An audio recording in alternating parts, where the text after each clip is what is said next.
What's the difference between sacrifice and loss?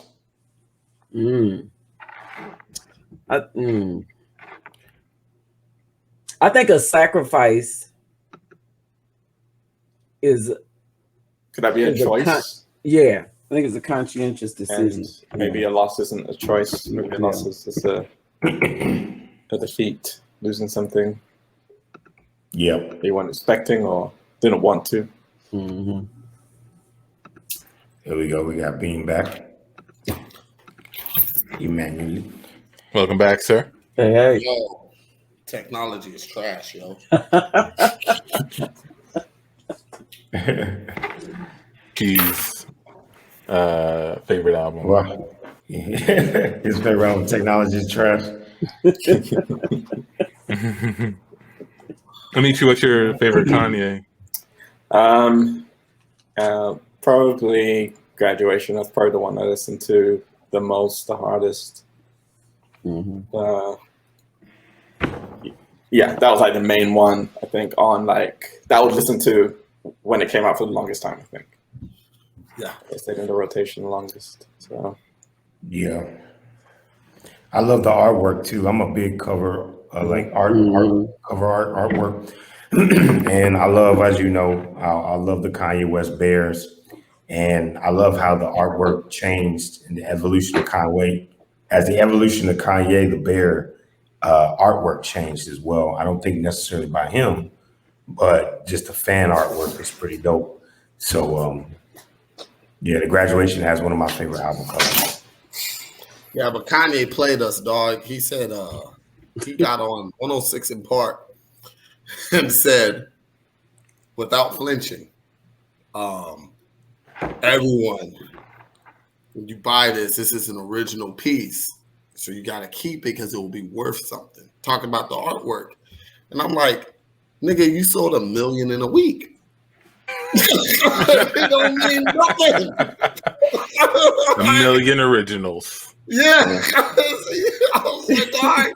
I was like, nigga, I know how economics work. Right. That's not how economics work. Yeah, I'm gonna buy it. Yeah, still gonna buy it, but I'm gonna buy it, and I'm gonna help you beat 50. I'm gonna help you. But wow, bro, it depreciates. Once you multiply that one piece by like 1 million, bro, you may be full of it, bro. You may be full of it, but people buy it though. People be buying into some of the bulls they be saying. People be buying into it, especially niggas at Prairie View. They be buying. They be buying into it. Why do you say? That's why I said Prairie View. That's where I was. That's where I was. I'm nigga. Yeah, hear that? Prairie View representation. All day. All day.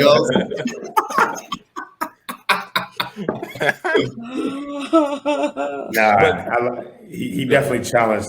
I definitely think I will give him this.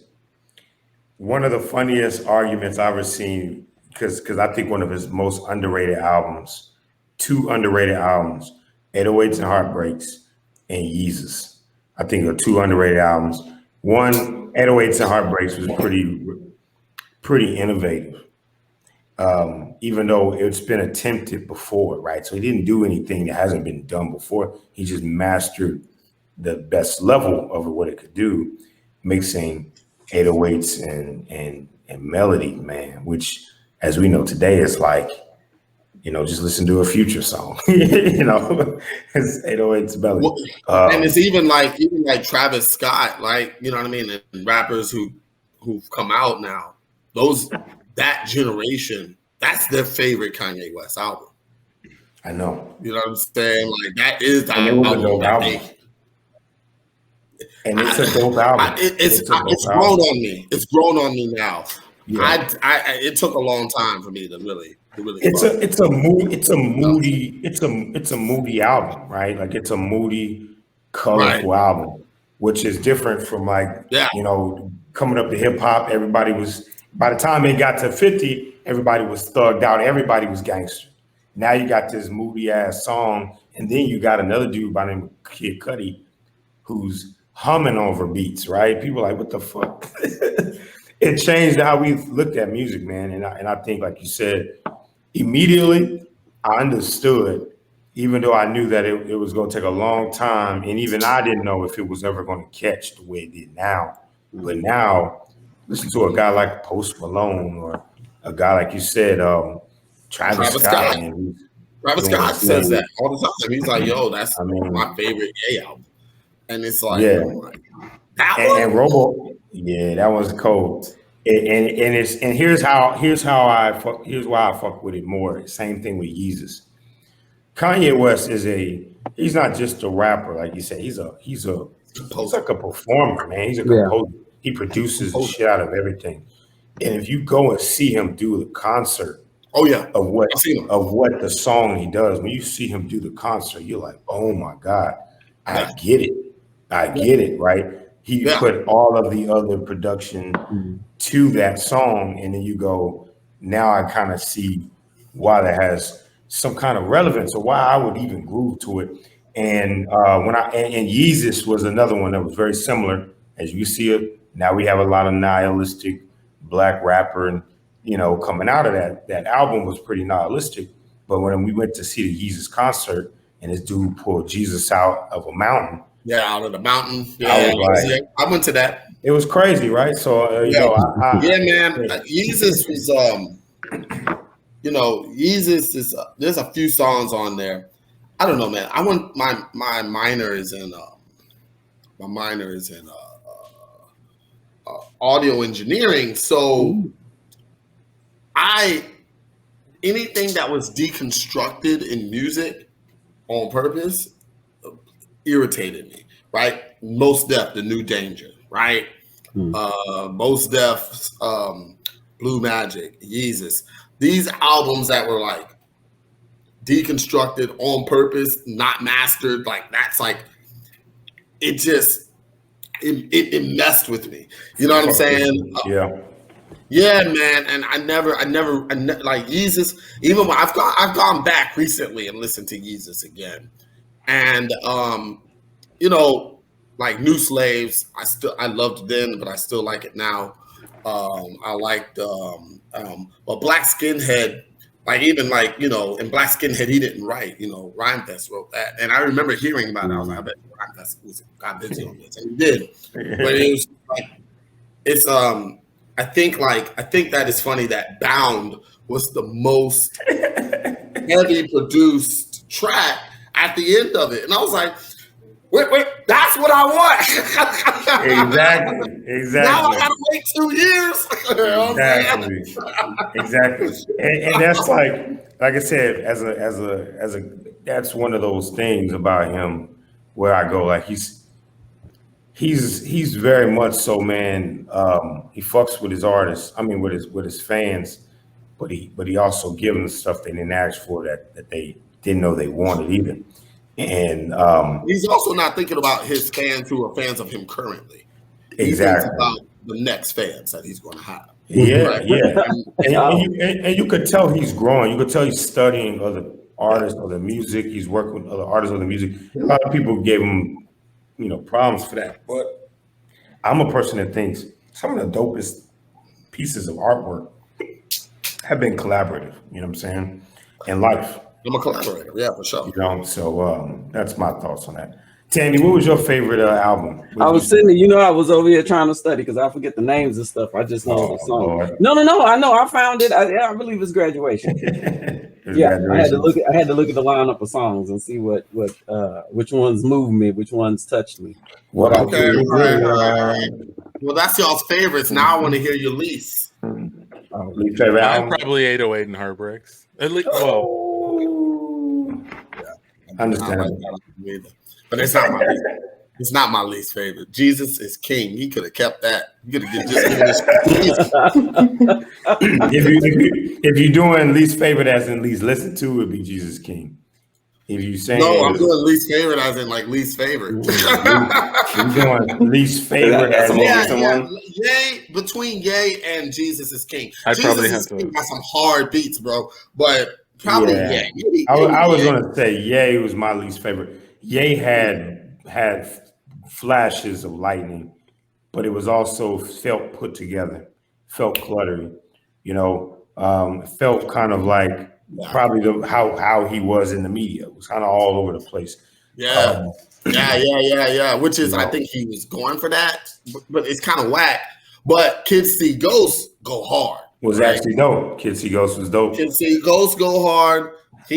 Nas, man, he get now actually, yeah, I did not that like Nas the album he put together was horrible, dog. I didn't like that one, no. I was listening to that in Hawaii and was trash. And I'm like, I'm in paradise. But Nas is my favorite rapper. Yo, man, Nas is my favorite rapper of all time. And and the thing is about Nas, man, I have to, if truth be told, if I have to be honest, and I'm talking about like Nas is horrible at picking music, dog. He is not good. That's not his forte. That's a bold not his skill set. That's just not him. So now you got to give us an example. You got to give us examples. The Nasir album. That's the whole album, right? Like, all right, it's on YouTube. All right, it's on YouTube. You can find it. It may take you a while, but you can find it. Timbaland is talking about. Remember, "You Owe Me"? Remember that song? "You Owe Me." Yeah. Right. That beat is whack. I hate that beat, and it's Timbaland. And Timbaland talks about it. And I saw this on MTV. You know what I'm saying? And Timbaland was saying it. I remember when it came out. Timbaland was talking about it he was really bigging up Nas, right? But even then, right? This is Nostradamus, 98. I was a kid. Like, Timbaland did not do Nas any favors with this, right? He was like, because that boom, boom, boom. When I played it, it wasn't finished. And I was just like, no, it's just like that. He was, all right, let me ask you something. Nas was like, no, just like that. And I was like, he was like, well, I'll finish it. And then he was like, and then I actually like added more stuff. And then Nas heard it again. He's like, no, take all that stuff out. And I was like, see, that's the problem.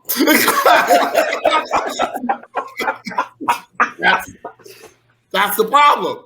I don't think he does his best collection of music is when him and Steve Stout were working together. You know what I'm saying?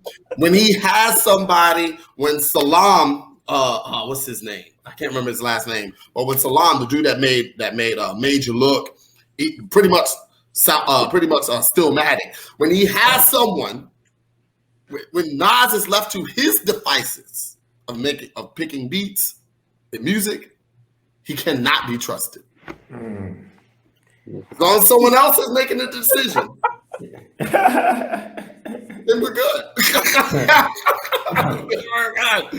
And we got Ye at a time when Ye was like, yo, listen, I'm doing 7-track albums. You want it? And I was like, yeah. I got 4 7-track albums I'm doing right now. Yeah. And I was just like, all right. You know what I mean? Like, on the other hand, Kanye West produced the shit out of what's his name's album that came out around the same time. Daytona was pretty fire. Oh yeah, no, that mug is fire. Daytona was fire, but Nasir's was trash. But think about Pusha T is methodical about his music. Yeah. You know what I'm saying? He's very methodical, just like Ye is. And Ye really put his best in there, man, and gave Nas scraps, and Nas was good with it. Like, dog. That was cold though, because the thing about it, Kanye West was said this was like a dream project to produce for Nas, and you put out Nas's worst project, man. That's cold blooded, and it's still Kanye West, and people kind of like. I think Kanye doesn't think it's bad though. I don't think he thinks it's bad. He may not, because you could all. We're gonna do first thing. You got it. Go. Cool. We cut to Tandy's house. Hey, Tandy, I have a question for you. Yeah. Happy birthday, by the way. I just want to say that first. Thanks, DJ. I appreciate that. Yeah, I know you let John help you make your cake. John made your cake for you this year? Yeah. Yes, he did. Okay. He's going through some things right now. He's not really baking anything good. This cake you made, it looks like he was like it was in the trash and you took it back out and brought it over here. No. Listen, yeah, John is. I know he's experimenting with stuff, but he is a great baker. I mean, he's top. You know, he's won 3 different awards. That was like 5 years ago. That was like, I think he's won nothing since. He hasn't. I don't think he really baked a cake since he won those awards. He's just kind of living off that past, you know. No, John, I believe in him. Now I know this cake is a little wet, and you have to use a spoon on that one side. I mean, even the flies don't want it. The flies are like coming in like, no, thank you, I'm leaving. Like, I know. But I mean, but John is great, man. I believe in John's power, man. When nobody else was baking, right? Or when people were just doing box cakes, John came out with the best cake I'd ever seen in my life, man. We still got pictures of that cake. Got it on the wall. When I talk about cakes, I talk about that cake. I believe in John's power. I know. I think you got to see it with your heart, man. I think you just looking at it with these eyes. You got to remember who he was and see this for real. And let me get you a plate so you can taste some of this cake. Okay. I don't know how to cut it. It's not supposed to shake like Jello, but it's a John cake. All right. How's everybody doing, man? Hey. I see y'all hanging out next to that cake. I better not get too much. I better not get too much. Just looking at it. I know what y'all doing. Y'all ain't looking. Y'all trying to get down with that cake, man. Look, I'm gonna get a little piece in a few, so just leave me a little slither. You know what I mean? Don't eat too much of it. Of course, no. We got to have we won't do that. We won't do that. Who made this cake, y'all? Oh, that's John. Oh, yeah, that'll be John me. Cake. Yeah. Okay. Yeah. I'm I know you're excited. speechless, bro. I'll give you the ingredients. Speechless is a word. Yeah. So go ahead and dive in that if you want. I'm about to go back. You know, I had a piece. You did? I earlier. That's weird because the cake is still in one piece. There's no pieces missing. But you know, John, you know, we've loved all the cakes you've made in the past. I mean, you know, we're big fans of your cakes. What was your inspiration for this one? Like, what inspired the shape of a crab for Tandy's birthday? Like, where did that come from? Well, you know, I was at Papa Do's and I saw him dumping a lot of shellfish outside in the garbage. I'm start thinking, what they doing all that extra shell out there, man? That's good shell. And you know, the texture you get when you bite eggs, you know, kind of the same when you bite in the crab shell. So I grabbed it out of the trash can and then I started putting stuff on top of bag, you know, the crab. Cause you know, I didn't know how to make a crab, you know what I mean? So it's technically a crab shell. There's crab shell in this cake. Yeah. Word, what? Brilliant, right? Brilliant. Yeah. That's hey, man, you okay? Man. You straight? Okay? Your face swelling up, man. Is you allergic to crab? I think it might be the. No, I don't think it's the shellfish. It might be the pollen. There was a lot of pollen out there today, man. Maybe somebody give him some. We cut to Outspoken Bean at the hospital talking to the doctor. Ooh, that was a close one. Are you okay, young man? Yeah. All right. So what were you eating that caused that reaction?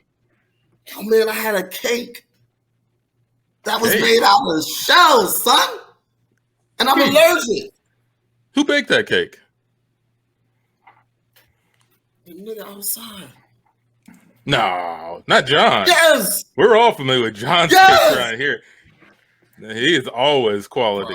I got one of his cakes on the wall, actually, a picture of it. One of my favorites. You think John's cake would put you here? I don't think so. I don't believe you. Yo, doc, don't go out there, right? Say it was something else. I mean, he's a good friend of mine and shit, but yo, his kid did this shit to me, dog. You sound like a hater. I'm gonna diagnose you with hater right now. Wait.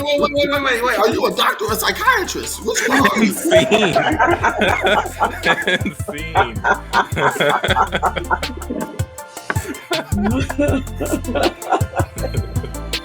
Living in the past.